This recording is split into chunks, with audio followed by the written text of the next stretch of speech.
If I were on Normani's team, this is how I would roll out her album. I honestly feel like this marketing rollout is missing storytelling. They relied too heavily on the whole, you guys have been waiting for an album, here's my album, as their story. When really the story that they should be telling us is like, damn, y'all are thirsty. Let me give you a hit of dopamine to calm down since y'all been pressed about this motherfucking album. For those of you who don't know, dopamine is like a real thing that treats symptoms of shock by improving your blood flow. Normani should be from like an alternate timeline in the future where she's coming back and giving us the dopamine we need to chill the fuck out. Now, Normani seems like a very aesthetic girly just by looking at her Instagram page and even looking at her Normani Nation. The Normani Nation page is where she's doing more advertising and promoting, but why wouldn't you guys make that like a personality? Instead of it being Normani Nation, it should have been Dr. Dope, who could have been a AI doctor or like a robot. So even on her website, where'sthedamnalbum.com,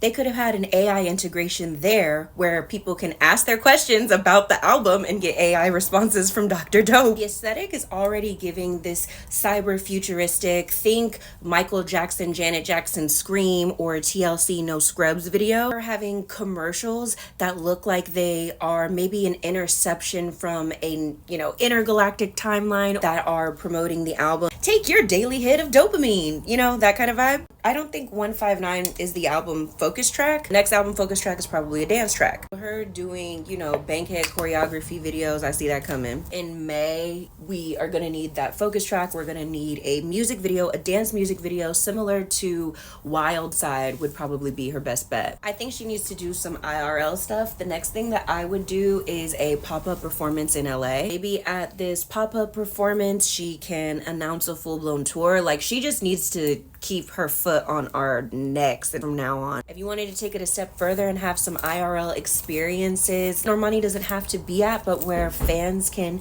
enjoy the album, then I would have like dope stands or dopamine stations where people can get like either Jello shots, they can go to an oxygen bar, they can get like an IV and get their hits of dopamine. If you get a Jello shot, you get a 15-second snippet of every song. Oxygen bar, maybe a 30-second snippet. If you get the IV, you get a 1 minute. But this is a way for fans to be able to enjoy the album before it comes out.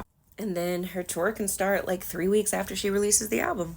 So yeah, those are my notes. Lydia, my number hasn't changed. Call me.